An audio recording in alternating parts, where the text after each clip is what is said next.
Welcome to the Being Irish podcast. This is a podcast about our experiences of being Irish. With very little research. Yeah, please don't reference us. Please don't cite us.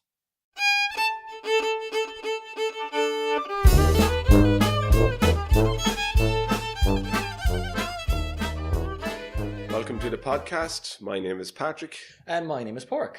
So this week we're going to be mostly talking about Dublin. This will be a outsider's view looking in, as neither one of us are from Dublin. However, no, we're not. No, we'll just be very clear now. The accents may have given that away. Yeah, definitely. However, we have both spent a significant amount of time in Dublin, and Paddy is currently living there. Yeah, I've only been living there about 2 years-ish.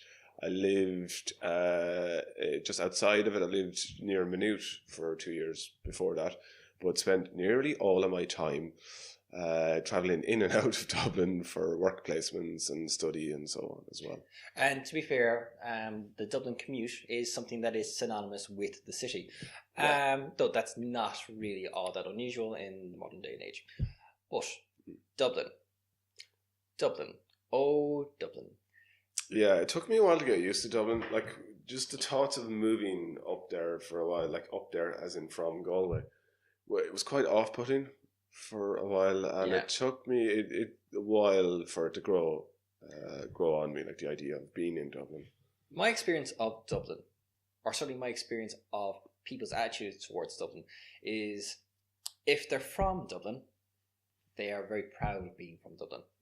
Yeah. If they are living in Dublin and are not originally from Dublin, then they have either really taken to it and have made it their home, or they hate it with a passion. Yeah. It tends to be very little in the middle. Either they're happy to be there and intend to stay there, and it's, time to buy a house and this is where I'm going to die, or I am going to, the first opportunity I get, at the drop of a hat, get in a car, get on a bus, get on a train, get on a ferry, get on a plane, but I will get on something to get out of here. And Dublin has all of those. It's the only place in the country that actually has every one of those. To be fair, when it comes to facilities, it's a bit of a hub. So yeah, it does. It hogs all of the facilities, I think. There is a nice way of actually looking at Dublin to understand its relationship to the rest of the country. If you want to look at it, the Irish Rail Network. Because if you look at the Irish Rail Network, in other countries, it is a network. In Ireland, it is basically a series of fingers that spread out across the country. Yeah. They all start in Dublin and then they go out into the hinterlands. And they go to specific places. None of those individual places are really linked up properly. So like you cannot hop on the train in Cork and end up in, Galway, or you cannot hop on the train in Cork and end up in Belfast without first going through Dublin. It's one of those things, and if you're not from Dublin, it's an issue. Yeah. So let's say that we have an entire episode planned where we're just going to complain about Irish transport. So we're going to sit on that one for a bit. We'll park that one, no pun intended, for a transport issue podcast. But when it comes to Dublin, though, the relationship between Dublin and the rest of the country has always been a complex one, because even historically, Dublin hasn't always been considered to be part of the nation as a whole in some respects. No, not really. I suppose because of the history, this socio-political history, when we were occupied, if you want to call it that. We're getting political. Getting very political. Have to be careful.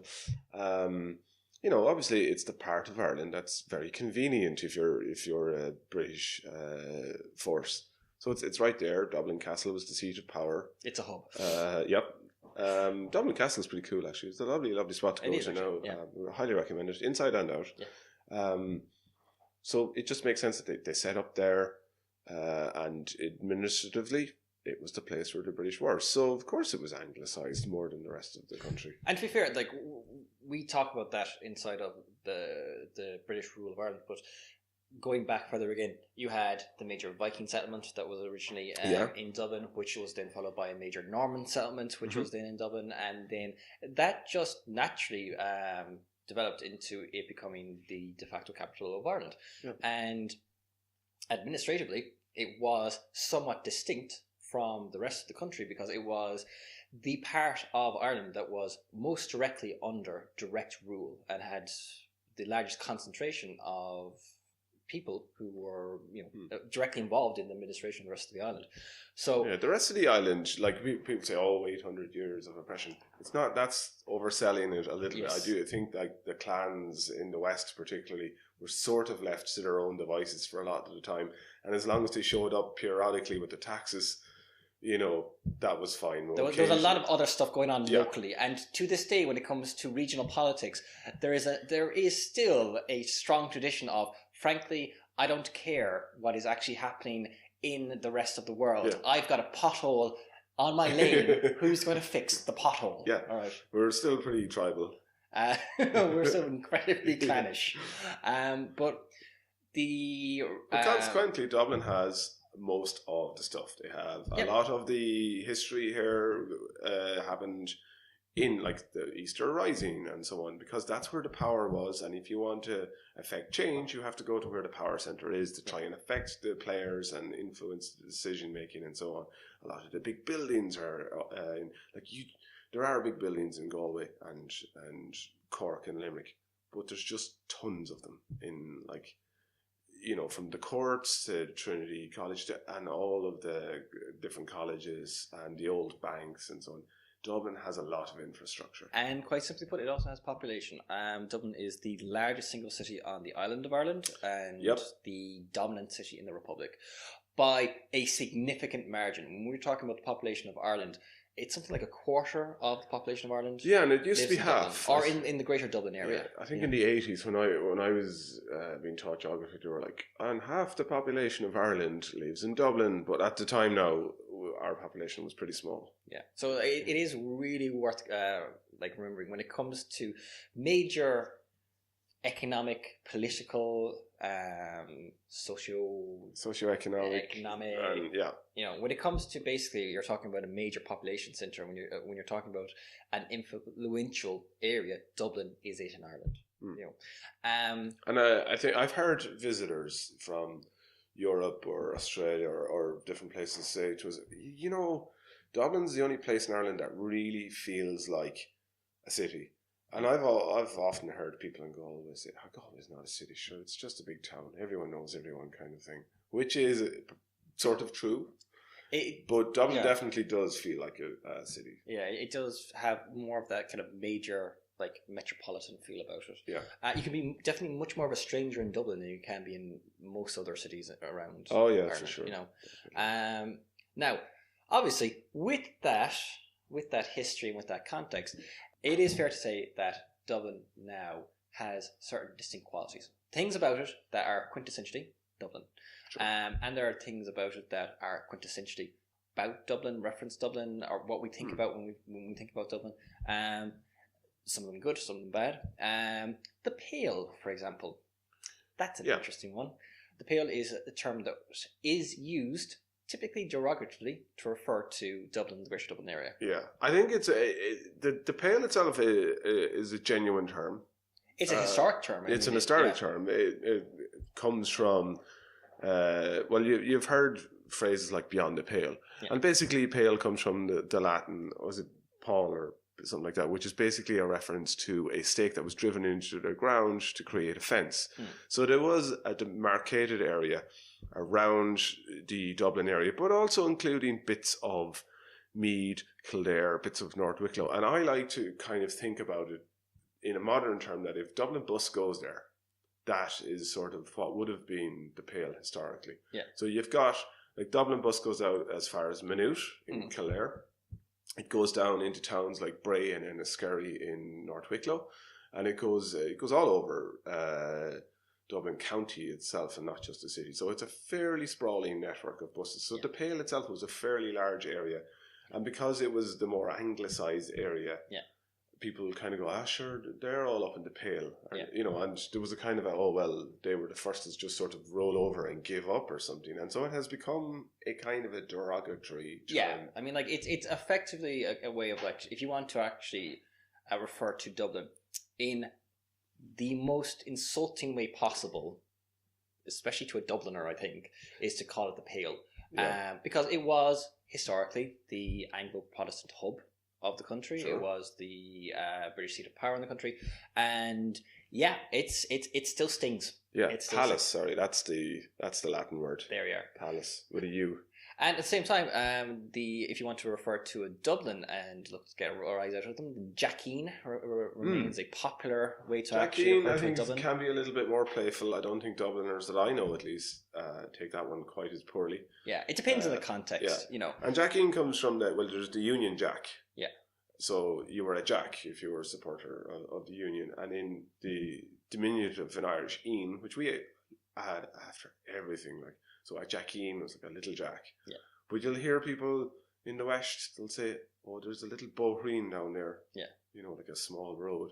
And Roisin, the name, Irish, it's a small roads, or little roads. Yeah, we put "een" at the end of everything. That's the thing. Yeah, if you're in the West and you hear someone go "een" at the end of a word, that's what they're doing.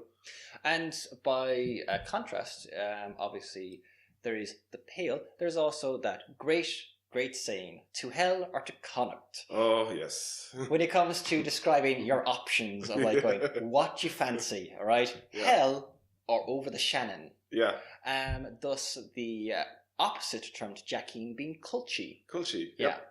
Up from the sticks, the Okay. Culchies, they Yeah. invade Dublin every year on, what is it, December the 8th? December the 8th, yeah, the traditional shopping day. They'd all arrive in force. I'm sure much to the bewilderment and frustration of Dubliners who actually live and work in Dublin are trying to get to work on time, and suddenly this wave of Culchies arise in at Euston Station and other launching points around the city. And Culchie is the same, I think, as Jackeen in the sense that it can be used quite playfully, but it also can be used quite insultingly. It depends on the context. I think, of how and I think if you're leveling it as a curse word at Yeah. a person, then that's the context That's within the which you should take it. Yeah. They're being mean. So Yeah. that is the entire mean side of the relationship between Dublin and the rest of the country. Yeah. It can get sharp. Yeah, do you know, I think most countries, or at least, when I say most countries, I suppose most English-speaking countries that we're, because those are the ones we're familiar with, because obviously we can absorb information about them easily. If you look at the States, people feel that way about New York. Now, I know Washington obviously is the capital, but New York is the cultural, the fashion, the financial hub. It's the big powerhouse. It's where people go. People over there really disparage New Yorkers. They're like, New Yorkers are always in a rush and they're rude and they're crude. And actually, when I was in New York, I was surprised at how nice they were. But the English feel that way about London, and I'm sure lots of people everywhere feel that about their nation's capital city or their big city. They're big cities. Well, using America again as an example, you have Yanks, you know, rednecks. Yeah. You know, again, which would be kind of somewhat comparable in kind of terms of use as well. You know, a Yankee or redneck were referring to different parts of the country and like their natives. Washington, actually, very good example because Washington referred to as the swamp.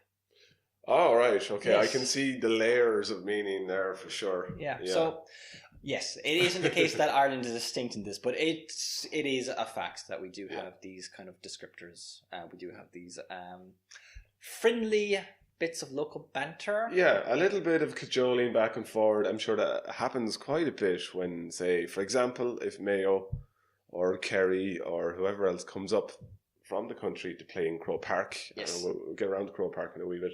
To play Dublin, because Dublin have a good football inside. They have a huge population centre. What do you expect? That's all I'm saying. That's all I'm saying. I can see we're going to have to be careful on that issue. Dublin I can be objective on this and say that probably one of the best football teams in the history of the game. Kerry and some other teams down through the years may also vie for that, but to be fair to them, they're pretty good. So I think because we're on dangerous ground there, let's move swiftly along. Let's go to something really inane and innocuous and just talk about the Spire, because it's nice and far away from football. The Spire. So if you're going to talk about Dublin and Dublin landmarks, these days it's hard to escape the Spire, largely because it's hard to miss. Yeah, which I think is good in a way, because the whole point of it is that it's a landmark and should be a useful, like your Northern Star, put your compass to it. I don't want to get too poetic sounding about the Spire though. Yeah, well, okay.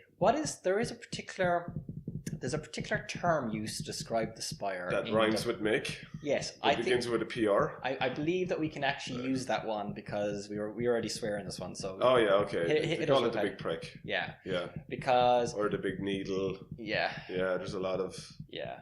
yeah. When it comes to the spire as an architectural statement or as a landmark, it's basically tall and thin and pointy. And Yeah. am I leaving out any important facets there? That describes it. I think if somebody had never seen it before and you said you're going to Dublin, all right, this is what it looks like. Yeah. They'd be like, oh well, yeah, that's the spire. That's it. Yeah, it's not exactly something that you could.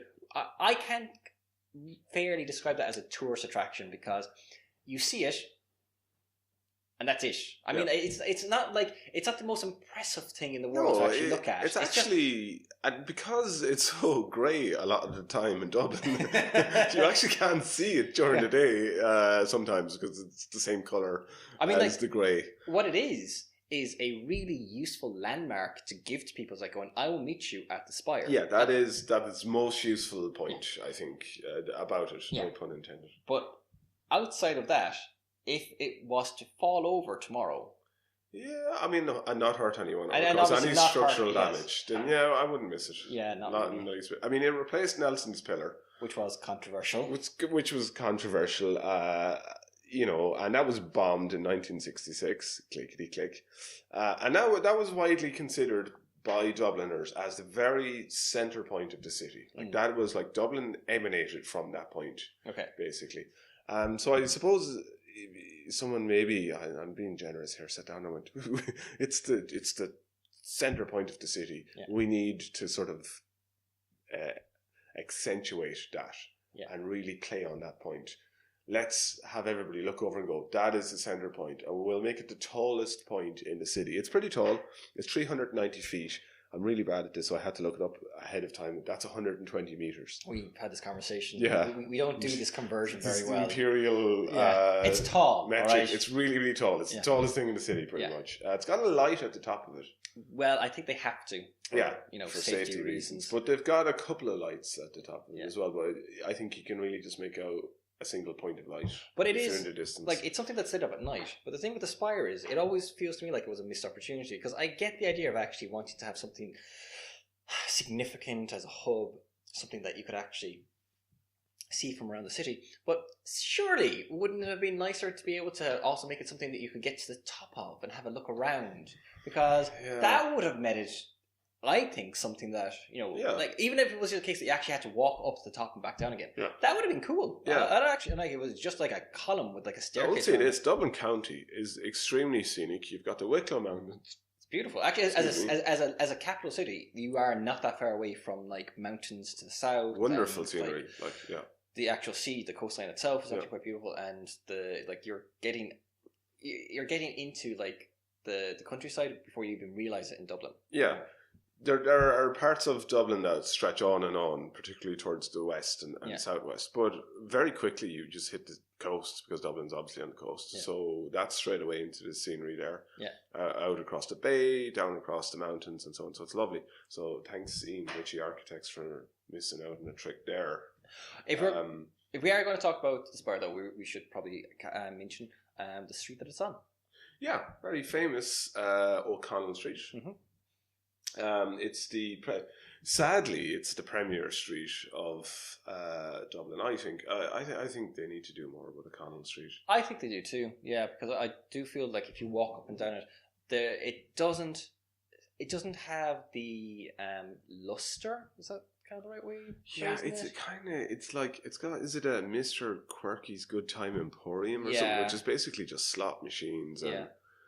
I don't know. There's for what is the main thoroughfare inside of the city? As a lot of people think of, like, Dublin, O'Connell Street is the main thoroughfare. It's a broad street. Yeah. It is historically very significant for us. But as an actual street to walk up and down of, it's not much to look at. There's not much to actually look at. It doesn't actually impress. You think of the boulevards of other cities, and you think of, like, high class stores and historical landmarks and museums, and if you think of O'Connell Street, you think of the row of Burger Kings and Burger King, McDonald's. McDonald's at the bottom Yeah. on one side, you know, and the place you can get a donut on the other side. Yes, which are springing up like mushrooms after a rain. And it is one of those places where you're kind of going, it feels like a missed opportunity, and then they put a spire in it. And then the spire, and you're like, well, I suppose for a long time it just had a hole after Nelson's Pillar got blown up. I know, but at least it was a historic hole. Well, yeah, and actually the tour buses used to still bill it as we're going to Nelson's Pillar, and it was just a big, like a hole in the ground. And there's Nelson's Pillar, the historic that's hole the in the crater ground. formerly known as Nelson's Pillar. But like O'Connell Street, if you're going to talk about landmarks on O'Connell Street, whilst the spire is probably the one that's hardest to miss at the moment, the one that is most important is actually the GPO. Yeah. And that is actually a lovely building. It is a beautiful building. A really lovely building. And it's still a working building to this day. Oh, yeah, you can go in there. You can just send off your parcels and buy your stamps and all that. Yeah, it's lovely. So, the GPO, if you're not familiar with it, stands for General Post Office. And it is to this day still a working post office. But historically, it is significant because of the 1916 Rising, where the proclamation of independence in 1916 was actually read on the steps of the GPO, and the GPO was one of the points around the city where the resistance held out against where the Rising took place. Yeah. It was a building that saw a significant amount of fighting. The bullet holes are still visible on the exterior of the facade from the actual fighting.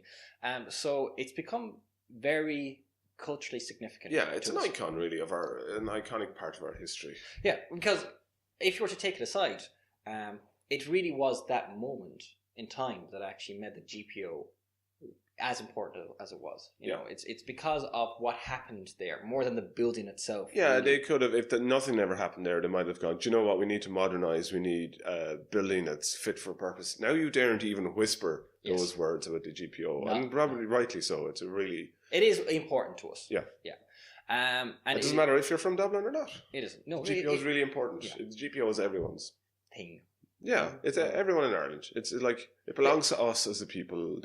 Even though the Rising itself was heavily concentrated in Dublin, and even a lot of people in Dublin were kind of like, what's going on here? Now we are getting away from landmarks, and we're kind of getting into like the historical context of but it's a beautiful building, and I'm glad that nobody ever kind of went, actually we need something else, and I think we've arrived at a point where they won't. I would be amazed if anyone was to suggest actually doing anything other than preserve it as it is. No, saying that, right now there is still an ongoing controversy about the use of other buildings in Moore Street and Moore Street, which are kind of iconic as well. Yeah, Moore Street is I actually really like Moore Street. It's just behind the GPO there. You can go down. There's stalls there every day. There's a market there, people selling fish, flowers, fruit, the whole lot.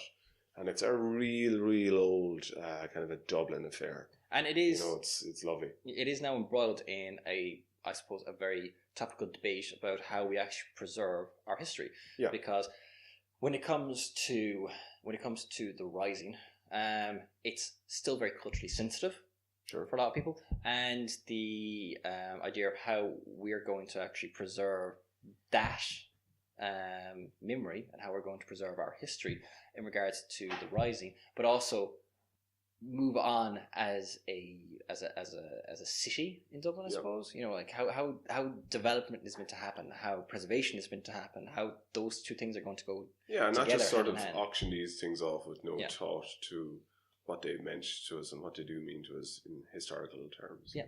So that is still great part of Dublin to wander around if you're a visitor from Dublin. I actually love that part. Capel Street and then up as far as Moore Street is just a bewildering array of different types of shops and so on. Now, we are talking about different parts of the city, so this seems like a good point to actually segue into the areas of Dublin. Now, obviously, so those parts that we've been talking about predominantly so far have been in Dublin 1. Yeah. The North Dublin city centre, you've got Talbot Street and you've got the GPO and O'Connell Street, and a lot of those older buildings are there. And that's Dublin 1. There is a significant divide inside the city when it comes to the north side of the city and the south side of the city. Yeah, I think a lot of cities that have a river or other big landmark dividing them have this divide. In Dublin, it's north-south. generally speaking, and on the one hand, I can kind of understand where this comes from. That the south side is seen as the more affluent side, despite the fact that there are plenty of affluent areas north of the river, and plenty of more marginalised, poorer communities on the south side of the river. But it's a perception that builds up. It's a perception that's been built up. Yeah. Certainly, if in terms of just the inner city, yes. just those parts of the city that are close to the river, yeah. the north side would have been traditionally that little bit poorer, whereas the south side had a nice big hotel, Stephen's Green, which is just lovely to walk around. Yeah, and I think if you're talking about the south side of the city, it probably owes a lot of its reputation in large part to D4, the D4 area. The D4 area code, yes. Which is the most desirable area code to live in Dublin. So for those who aren't from Ireland, I'm sure a lot of people have played Monopoly. The purple squares closest to pass go and collect $200 or €200. The really pricey bits. The really pricey bits. Those in the Irish version are all in D4. So Shrewsbury Road, I think, is the number one. And then as you go back towards the red squares, you've got the likes of Merrion Road and so on. Yeah. And Ballsbridge, which is kind of the heart of the D4 area. I think it's the quintessential, because actually even within Dublin 4, there's good solid working class areas like Ringsend and so on. But people forget that that's in D4, and things are much more affordable there. Yeah. Irish Town and the likes. And then you have Ballsbridge, which I think is the quintessential posh spot. It's the heartland of rugby and so on, or at least maybe I'm wrong about that, but certainly Lansdowne Road is in Ballsbridge on Lansdowne Road, obviously, and the RDS where more rugby gets played is right there on Merrion Road as well. It's also the embassy district in Dublin. Yeah, like pretty much every embassy is out there. Any self-respecting embassy is out there, Sorry, Greece. No, the French, the Spanish, and all of those ones. Those are all there. The Romanian, a bunch of the Asian ones, but most notably the American and the British embassy. Yes. They're both of which are significant, imposing structures. Yeah, particularly the American one, which I know some people get very angry about. They say that's, again, I'm no connoisseur of architecture. I don't mind it. I walk past it every day. Some people say it's a horribly designed building. It's disgusting and so on. I wouldn't go that far personally. I wouldn't have gone that far. As a building, I wouldn't say it's architecturally all that, beautiful, significant. Yeah, it doesn't make me stop and go, wow, look at that. I'm glad I walk past this every day. I just walk past it every day and go, there's the American Embassy. The UK Embassy, by comparison, it's kind of, you could drive past it without realising what it was. It's somewhat nondescript, but it's a very imposing building. Yeah, I can see why they want you to pass by, though. It does have the original embassy was in Merrion Square, and that got attacked and burnt down. And then you went, Touchy subject. Maybe we'll move it out a little bit further. Yeah. And I think there was a spot of trouble there as well after that. But it's physically, it's a big building. Yeah, it's a big imposing chunk of grounds. It's quite imposing. Yeah, but that is the part of Dublin where you'll see those wonderful Victorian red brick. Lots of lovely structures, red brick mansions, former mansions, hotels. Actually, on the hotel thing, you know what is a beautiful building? And I think you stay there. It used to be Bewley's Hotel. Just down from the D4 hotels? Yeah, it's actually right beside the British Embassy there. That is a beautiful building. That is a beautiful building. Particularly from the outside in the evening when it's lit up. And that's right beside Sandymount Dart Station. So you can get off the Dart at Sandymount and just walk over, and it's just right there. It's really gorgeous, I think. It is, to be fair, Ballsbridge is a beautiful part of the city. Yeah, it is lovely. If you want to see, if you wanted to drive around or walk around a part of the city which was just very kind of classical in its architecture. Yeah, a very, you can't, I was saying this to one of my American in-laws who came over, and he wanted to go to a rugby match, so we were all heading out there, and we were walking through Ballsbridge, and I said, this is the kind of area where it has an ambience about it that you just can't replicate, that has to sort of grow up. Yeah. That way, it's sort of you organically. have mature trees lining the streets. Yeah, Herbert Park is another lovely feature of the area.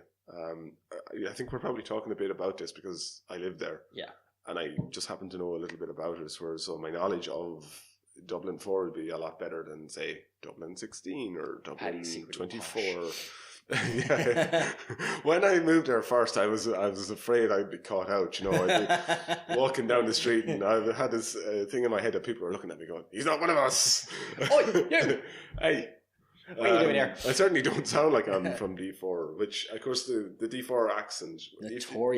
Notoriously kind of a posh accent, kind of the Ross O'Carroll Kelly type person. But he's from Blackrock, I think, which is a little bit further south than D4. And again, very, very affluent area. Spiritual cousin. Yeah, exactly. Yeah. So the accent would be very taken off, or mocked accent in comedy sketches and so on. The D4 area, though, if you're actually going to say go from the city centre out towards it, though, is quite close also though to the Docklands. The Docklands, yeah, part of the D4 runs up onto the Docklands, like Irishtown, Ringsend, on the south side of the river. Yeah. The Docklands is really iconic in its own way. Yeah. North and south of the river. I think it's actually, I know it's an industrious part of the city, or it used to be, and I think it's still a nice part to look at. Like the Poolbeg incinerator towers, the red and white towers that you'll see if you're flying in over Dublin are there. And on a blue, clear sky, you've got these framed against that, this red and white towers. I actually quite like it. I know some people disagree. They have become very synonymous though with Dublin. Yeah. They're part and parcel. And the Docklands have also seen huge development, and there's a lot of very modern structures that have been built up in that area. The conference centre, exactly. Which is, I can look at it at the conference centre and appreciate its engineering and its architectural qualities. But the first time I saw the conference centre, which technically is on the north side of the river. Not technically, it is on the north side of the river. It looks like someone took the label off a tin of beans and then just tilted it onto one edge and just let it sort of stand there. Yeah. Like it's about to fall over at any minute. Yeah. Because it's steel and glass and it's all very lovely. But it's very modern. It's very modern. It's very modern and all along the IFSC there was the Financial Services District. Yeah. All very modern. And speaking of other really important buildings, Boland's Mill is on just south of the river in that area.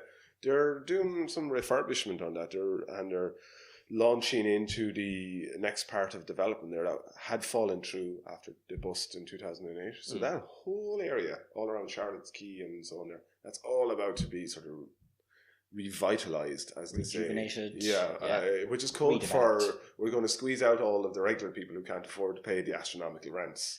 Because rents in Dublin at the moment are astronomical. They are huge. And this is the other, a really, from the view from the outside and the inside in Dublin, the rent is just crazy. Yeah. People cannot afford.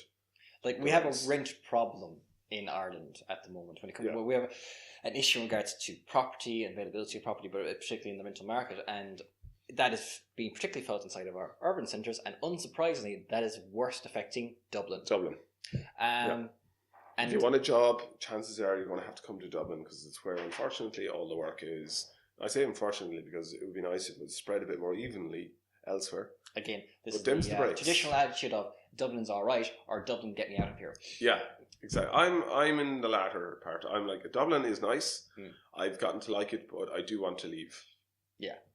Mainly because I don't want to pay more than €35 for a pair of trousers. Having to pay out the rent I do for Dublin. And people say, well, that's because you live in Ballsbridge. Of course. And I said, no, it's the same price in Ballsbridge as it is in the IFSC. You got lucky. Well, we got lucky, yes. But also, now that I'm house hunting again, I'm looking at prices in Dublin 1 city centre, in the IFSC area. It's bloody ridiculous all over. It's not just Ballsbridge. Let's be clear on that. Dublin prices, they're not okay. Yeah. It is not cool, Dublin. And that is going to have a knock-on effect going on. Now, we're going to come back to the subject because it's going to touch on something that we're going to mention later on. Yeah. So, whilst we're talking, though, about the south side of the city, though, primarily Docklands, and there are a few other parts of the city that are particularly notable on the south side of the city. So, Grafton Street, which is the main shopping district in the city, or traditionally considered to be the main shopping district. Yeah, and there's Henry Street more recently has been kind of vamped up on the north side, but Grafton Street has the sort of vintage going back. You've got Brown Thomas and a lot of the big high street stores are down there. and not so much in a shopping centre as they are strewn out on either side of Grafton Street itself. So it's a nice way to enjoy the day, to walk around that area. What is the shopping centre whose name is escaping right now, with that wonderful glass dome? The Stephen's Green shopping centre. The Stephen's Green shopping centre, which is an iconic shopping centre in Dublin. Yeah. And a beautiful one to actually walk around It inside. is lovely, yeah. And quite a surprising one, actually. There's always, I walk through there on occasion and go, I did not know that was down here. Huh. I must remember that.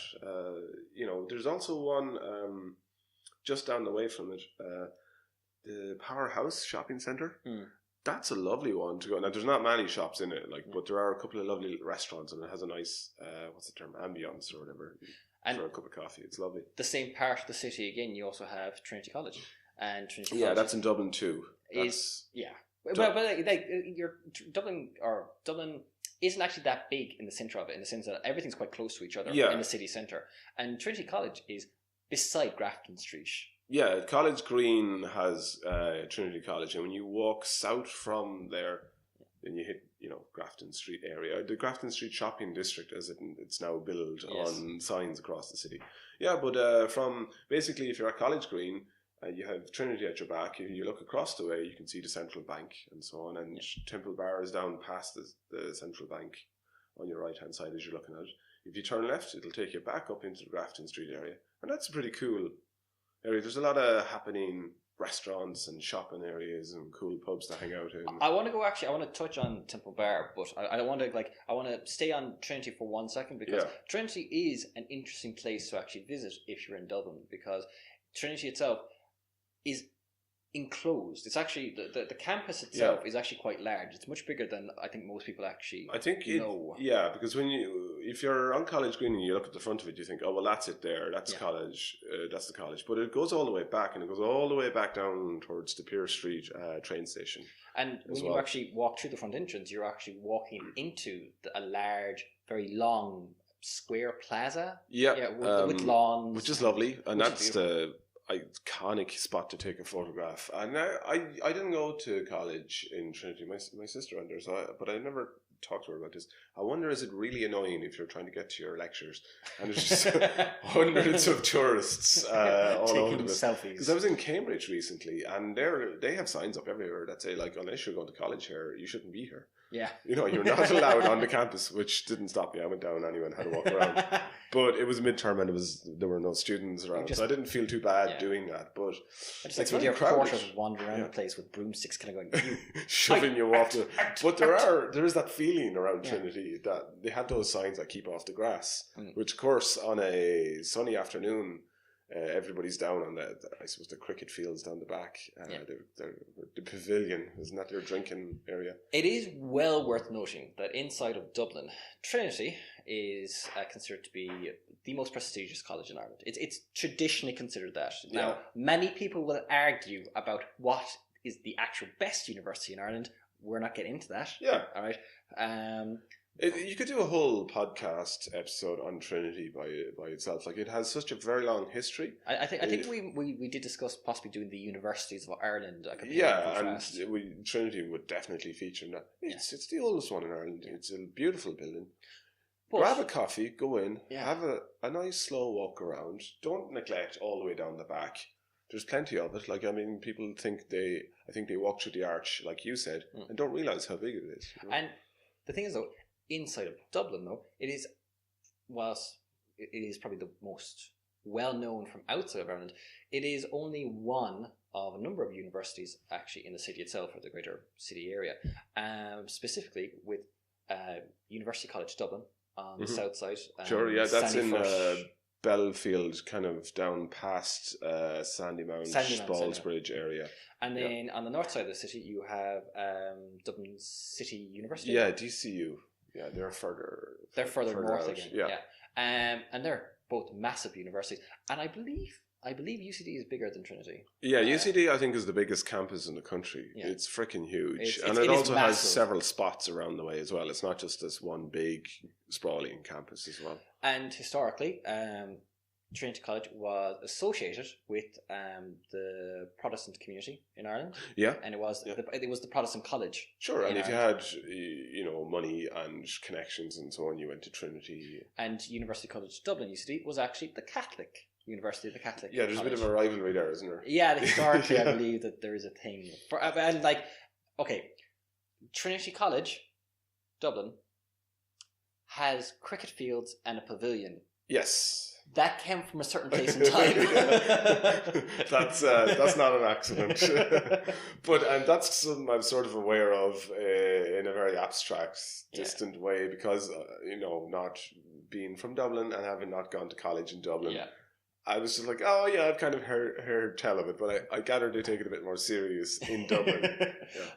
There being a particular thing that it is certainly perceived that if you are attending Trinity, that you may be a certain type of person. Yeah, that's may or may not be true. I think it might be a bit unfair. I think it's like a lot of stereotypes. It is completely like a lot of stereotypes, but I know because I've had these conversations with people where there have been judgments being made specifically about certain individuals because of the fact that they went to Trinity. Yeah. Or comparatively, I have spoken to people from Trinity who are very, very proud of their university, and they have a very, very particular mindset when it comes to where it stands in relation to other universities. Right, yeah. Kind of way. I hear what you're saying.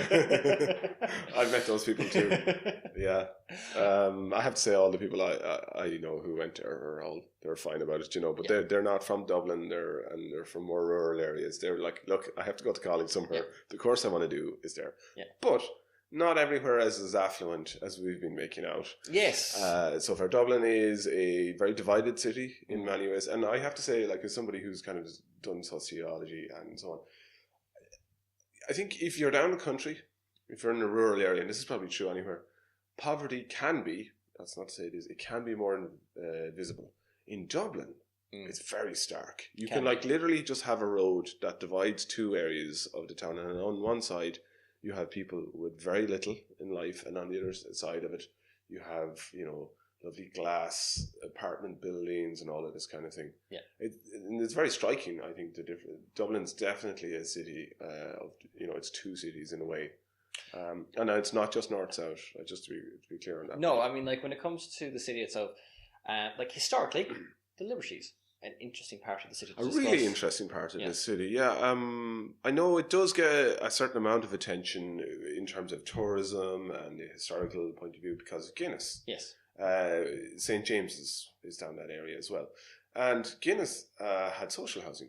Yeah. So if you were a man, and would have been a man back in the day, who got a job in the brewery in Guinness, you got given social housing as well. And this was actually really good for the day. Like, you got a nice house, it was a job for life. You got to raise your family there, and it was a really, like if you're working class, this was the bomb. Like, you were on the pig's back, basically, if this happened to you. Yeah. They're still there today. You can still walk around it. Obviously, Guinness is still a functioning brewery. They're producing the vast quantity of, I don't want to say the world's Guinness, because I think isn't there somewhere in Nigeria that's also... I do not know. Well, it's all Diageo now. So yeah, it's Diageo now. But you can wander up there and you can smell the hops and whatever. It's actually a smell I don't really care for, to be honest. I'm not sure if it's the yeast or the hops that gives it that smell. But when the wind changes direction and you're standing at Houston Station, you can get it. Houston Station's another iconic enough building location, and you're getting more towards the Phoenix Park there as well. And the Phoenix Park is lovely. Phoenix Park is beautiful, and there's the Gardaí headquarters is there, and the president, of course, lives there. There's the residence of the president, and the U.S. ambassador's residence is actually in the Phoenix Park as well. And how can we forget not to mention Dublin Zoo? Dublin Zoo, yes. The classic star of everyone's childhood. And it really is, because it was one of those places that if you went to Dublin as a child, you were going to go to the zoo. Yeah, I mean, absolutely. That was one of the things you did. That's it. Like, it was the thing that would bring you to Dublin for many people, unless you were leaving the country and going to the airport or Yeah, Sorry, in which case you were there for a whole different set of but for merriment making. Let's keep it positive. Yeah, that's a lesson the tears and kind of going, I don't want to leave. You'd go to Phoenix Park, have a stroll around with your lunch and so on, and into because obviously once you're in the zoo, the prices got a bit steeper, captive audience and all of that. Yeah, I think that's traditional of all zoos everywhere because they have large overheads, to be fair, and I think they've really done a fantastic job in actually developing the zoo, and you can see the history of the zoo is there because it's an old zoo. It's been there for a long time. It is one of the oldest. It's certainly, if not the oldest, one of the oldest in Western Europe. And obviously, with zoos these days, a lot more emphasis has been put into actually making the habitat something that the animals themselves can enjoy, or that are more natural for the animals to actually live in. And I think as we become more aware of animal welfare and so on. I know, the concept of zoos generally splits opinion, but we're just mentioning that the zoo is there. And I personally think that zoos have an important role to play, especially in modern preservation, because the nature of the beast is that these days so many species are endangered that zoos are sometimes the only places where you have species being in a position to be able to survive anymore, because the wilderness is no longer an option. Yeah, and I think it's certainly, there's something, I think an indication of just how important Dublin Zoo is in the Irish psyche, and everybody loves Dublin Zoo, is that when a new animal is born, it's on the RT News at 6 o'clock. Particularly if it's a rare animal that the zoo are trying to, they're endangered in the wild. And Dublin Zoo are pretty good for that, actually. I think there's a TV series. We love our zoo. Yeah, the zoo. We love the zoo. That is, so... Yeah, there you go. And it's in the Phoenix Park. The Phoenix Park, I think, I might be right in saying this is the biggest park of its type in Western Europe. It's huge. It's acres and acres. Yeah, it is massive. Cycled around it there recently. It's a lovely cycle. You can rent a bike. I think it's for... Depends on how long you want to rent it out, but a tenner will get you the bike for a good while. You can cycle down all the way down the back. There's a lot of amenities around it. Yeah, just wild deer roaming around. Which because this did happen to a friend of mine, and it is well worth mentioning. If you're driving through the Phoenix Park, watch out for the deer. Yeah. Those things do not stop and look both ways. They will just go. Or if you're cycling, there was do you remember the headline there? It was a while back. A deer tried to jump across the cycle trail and clipped a cyclist right in the head with his hoof and knocked the man off his bike. No, he was wearing a helmet, so he was all right. But I know this is a segue, but it did come up in conversation quite recently that one of our beloved politicians won the Healy Raise down in Kerry.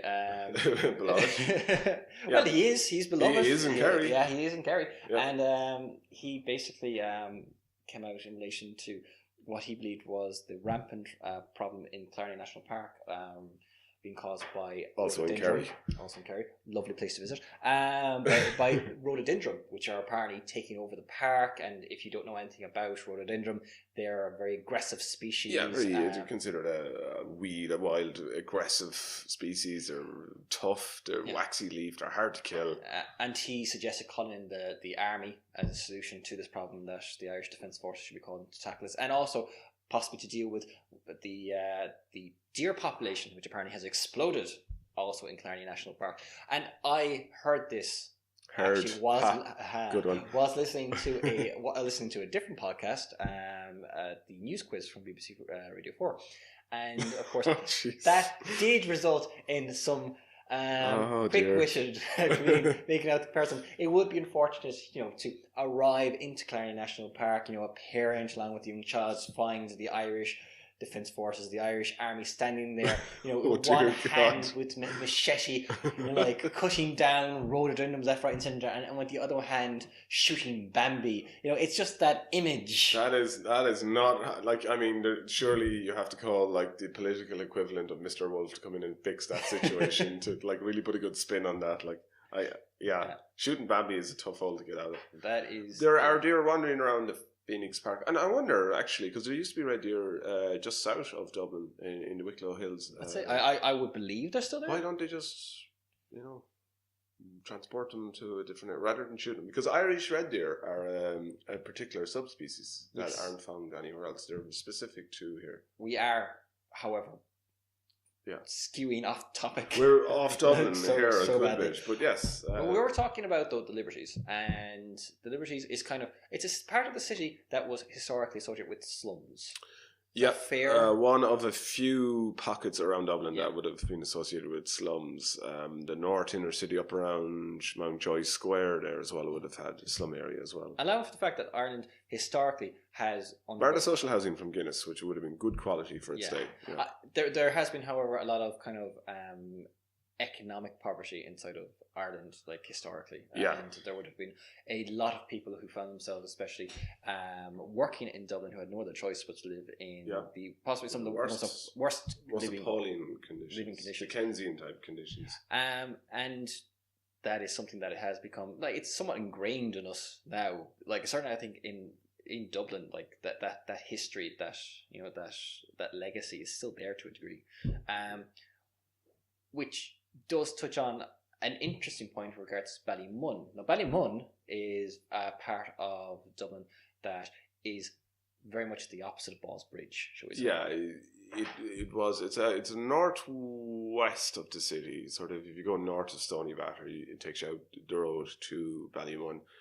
It was a constructed community. They built it, they designed it, and they went, we're purposefully going to put these people here. It's going to be great. There's going to be a really strong sense of community.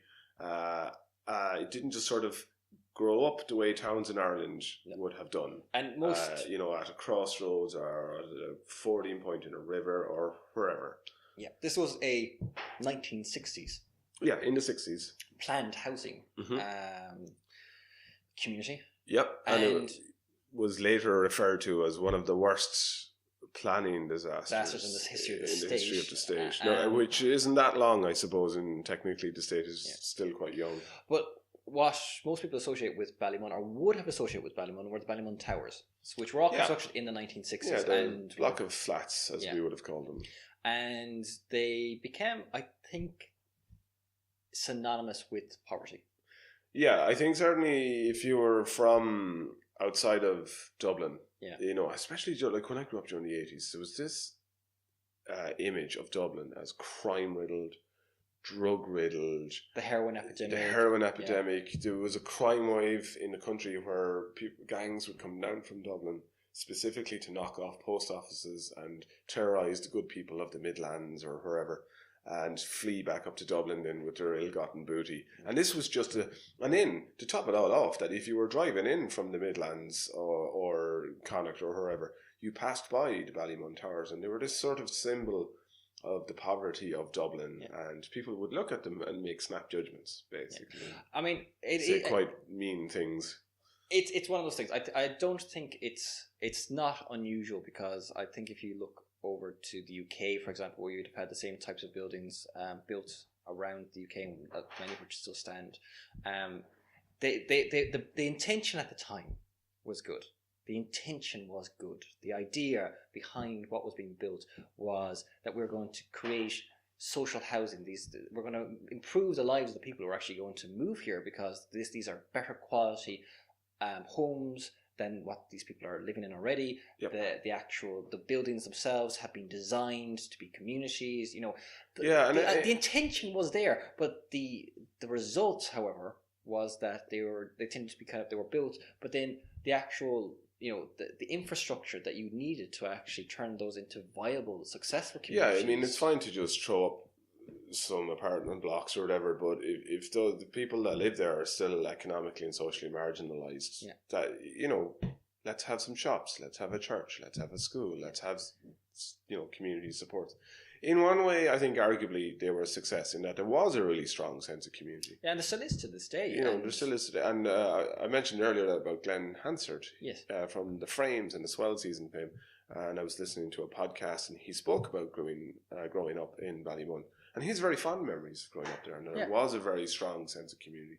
In that sense, it was a success. On the other hand, it was rife with poverty and violence, drugs, and so on, which are still there. The towers or the flats got knocked down in September 2015. The last of the flats. The last of the flats were knocked down in 2015. And that was part of a rejuvenation program. Yeah, and of which there have been a few Yeah. In Dublin, St. Michael's as well, on the other side of the river. I think it's one of those things though, like, again, it's not something that's just, I think it's a problem that is not, unique to Dublin. Yeah. When you're trying to actually bring a community, which is what I think the intention was back in the 1960s, from a place where they were like significantly, like, possibly economically deprived because of the quality of the places that they were forced to live in, because that was what was available to them, or because of the circumstances that they actually lived in at the time. And you're trying to actually rectify that or address that. It has to be a more, and there is a word I'm looking for here, holistic approach to it. You can't just build a block of apartment and say, here, you live here now, so your lives are better. That's not how that works. You need to have like a that is lacking generally in, and has been, it still is in Ireland's approach to housing. Yeah, we can't seem to get it right. I don't know what's going on. Like, the blocks are gone, have been gone for a while. Yeah. That part of Ireland's and Dublin's history is behind it, and yet here we are in probably one of the worst housing crises anywhere in Europe. Certainly the worst. It's certainly like in Dublin. It is one of those things that right now we have a problem that we haven't had before, where you can't rent in Ireland now. Doesn't matter how much you earn. Yeah. Well, let me rephrase that. Well, if you're going to rent a property, let's just put it in context. Give it an example. And you're somewhere in the IFSC, and you're thinking, oh God, it's really expensive here, and I live right smack bang in the middle of everything. The Lewis runs by my door. I actually work in Deloitte and Touche across the way, or one of the big businesses there. Yeah. Maybe I should move out to Slorgan, and I'll get the Lewis in, and I'll walk down. Right, that'll add an extra hour each way on my journey, so an extra 2 hours on my journey each way. And I'll go and I'll look at an apartment out there, and you think, well, actually, it's about the same. And you're thinking, right, well, okay, can I really afford an extra, say, 200 a month? So let's say I want to pay 1,400 a month. Where am I going to go and try and get housing for that? Everybody else is in the same boat. They're thinking, well, maybe in order to get one up on that other couple who are looking at the place, I could pay 1,500. Yeah. And think, well, you still have to show up first. You still have to meet the person, and they may have an obligation to show it to some more people behind you. So, like, you kind of have to show up with your money in your hand, basically. So, in a way, it doesn't matter how much you earn or you're willing to pay.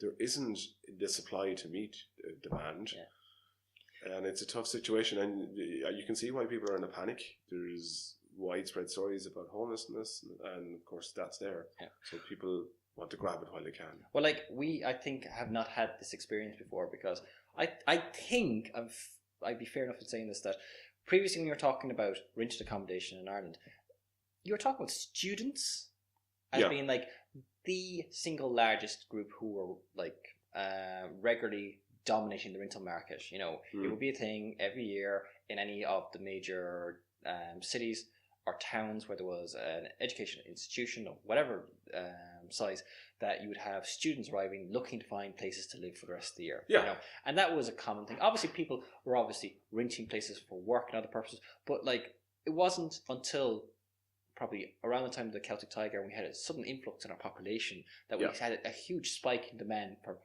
rented accommodation for people who weren't really intending to actually possibly stay for long term, or weren't entirely certain if they're going to stay in that area for long term. And it became a thing where we had a sudden spike in the amount of apartment buildings and the actual number of flats that were available to people to actually rent. And then we had the housing crash, and we've come out the other side of that now to a degree. The economic part of it, at least. But we now have this new problem where we have a huge demand for rented accommodation, and we don't have the supply to meet it, and that's driving up the prices of rental properties. And because the supply is not meeting the demand, prices are going up, and that's a vicious cycle to be in, because if you are living in a city like Dublin and you need a place to stay, and you have to be in Dublin, like, your options are your job is there. We'll say, you either put up with the prices there, or you move out of the city and commute in and not have a job. But unfortunately, across the country, prices are going up. It's not just confined to the cities. Mhm. Everywhere is expensive, and the further you go out, how much you're going to actually save on rent compared to how much you're going to end up paying in both money and time is becoming like a real like trade-off. Like it's really difficult, I think, for people who have to rely on public transport or who don't drive specifically, because your options then become even more limited regards to where you can practically live to get where you need to be, you know? Yeah, and in a way, it's sort of making Dublin bigger. Yeah. Because, you know, previously you might have places like Adamstown, Ashtown, or even as far out as some of the towns in Meath, and you say, well, I live out there, but of course, sure, I work in Dublin. Yeah. Now it's getting further and further. Now Cavan people are looking at Cavan, Tullamore and Portlaoise as reasonable commuting towns. Yeah. Which is insane.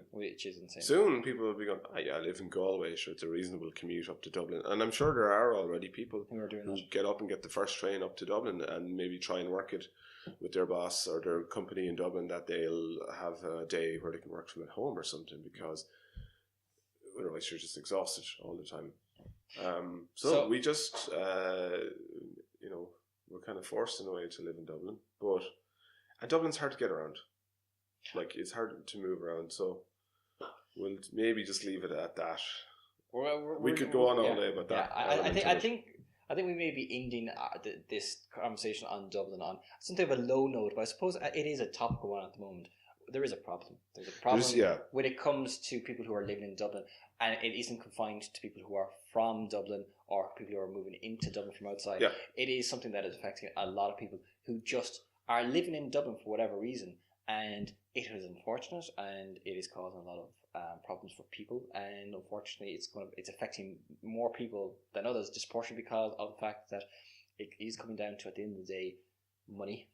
Yeah, Dublin itself is almost a disposable commodity. It's like you show up there to work because you have to, and then, you know, for a lot of people, they're going back at the weekend to wherever they're coming from. And again, Paddy is definitely not from Dublin. Yeah. I'm guilty of that. I mean, obviously, I'm there to work, to get experience and so on.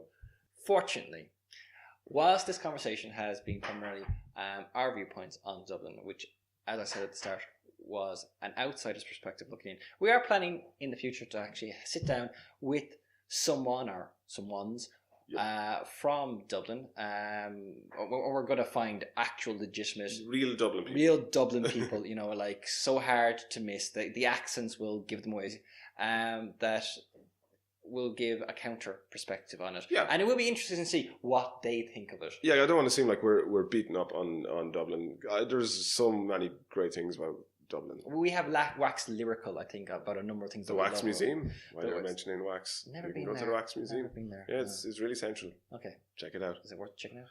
It's pretty good, yeah. Okay. Yeah. But anyway, Phoenix Park. Phoenix Park, National Museum yeah. collection. Oh, beautiful, beautiful.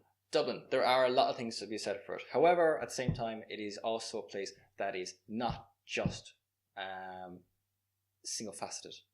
Yeah, like any city, there, you know, it has a lot of very, very pronounced social issues. So, on that note, hopefully, next time we talk about Dublin, it will be from the perspective of the inside looking out. Yeah, exactly, and I'm sure there'll be a bit of culture bashing. I suspect that if they've heard this episode, we're going to get they'll come in prepared. Oh God, this is going to be rough. Anyway, thanks for listening. Yeah.